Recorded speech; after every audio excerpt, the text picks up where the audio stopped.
I'm Jenna Lee Bork, and tonight we're diving deeper into a story we followed after a former Kettering Schools employee was indicted on 2 counts of sexual battery.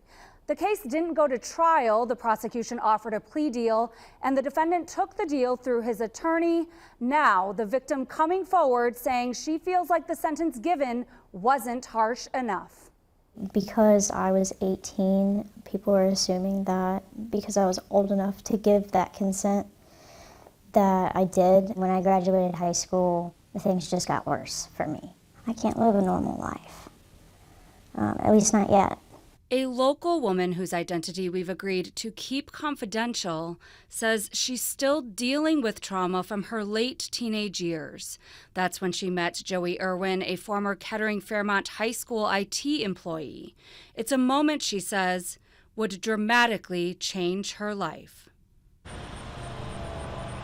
In March 2024, Irwin was indicted by a Montgomery County grand jury on 2 counts of sexual battery.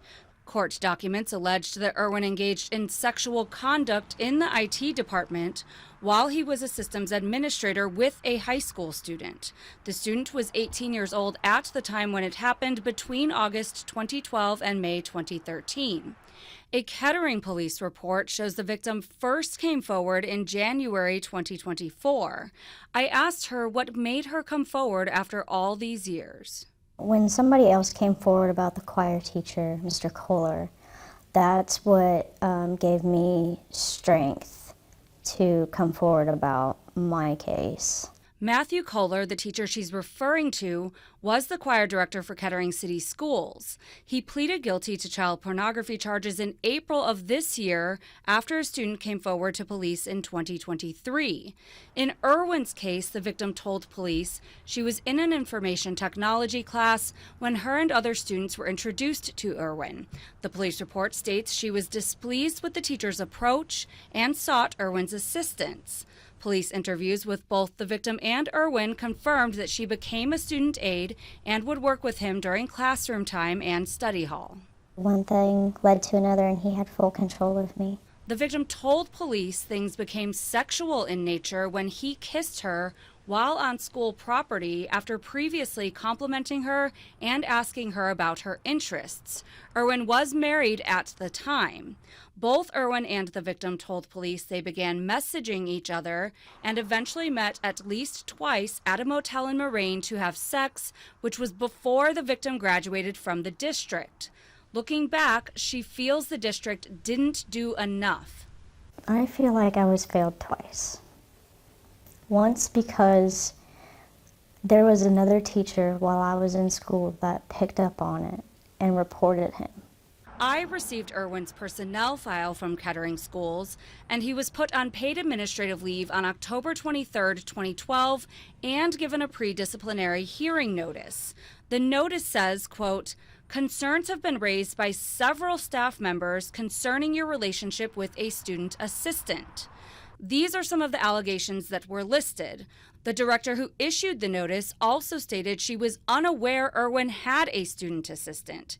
He was allowed to respond to the allegations, and on October 29, 2012, Irwin was given a notice summarizing his responses and provided expectations and directions for future conduct.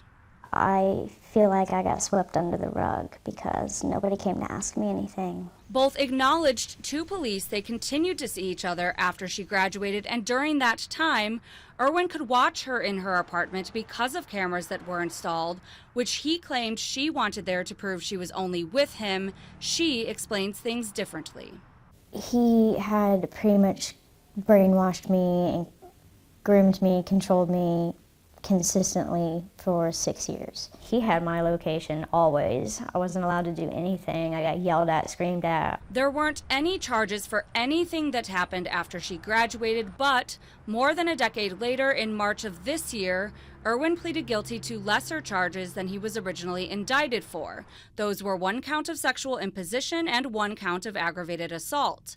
I asked the Montgomery County Prosecutor's Office why the case didn't go to trial and was told, quote, many victims prefer to have the case over with or are reluctant to go through a trial, testifying and being cross-examined, which can be traumatic and result in re-victimization, especially in cases of sexual assault. I didn't want to be grilled by his defense attorney on the stand because that is very scary. The prosecutor's office went on to explain that before the plea was accepted, the office had many conversations with the victim and the case detective, and that both were, quote, fully aware and approved of the resolution of the case. I was very involved. I wanted to make sure that I could do everything I could to make sure that he was prosecuted correctly. Because he is not technically a teacher, he's the IT guy.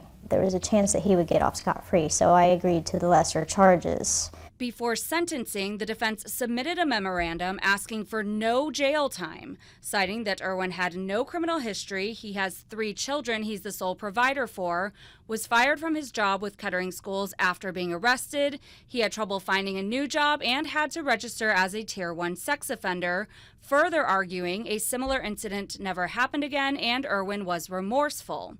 In the victim's impact statement, there was one point she wanted to make sure the judge heard. He hurt me. It's that simple. He hurt me really bad. He hurt me mentally.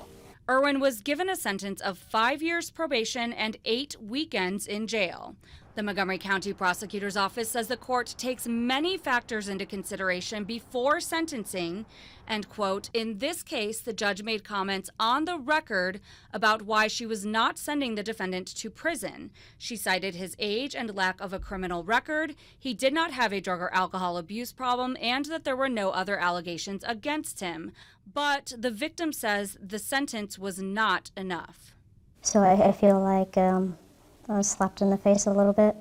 The victim says she continues to work on dealing with her trauma. She tells me even though the outcome wasn't what she expected, she's happy she came forward because she would regret not trying for justice. She urges other victims to report these types of crimes. I reached out to Kettering City Schools and was told they have no comment at this time since this is a legal matter.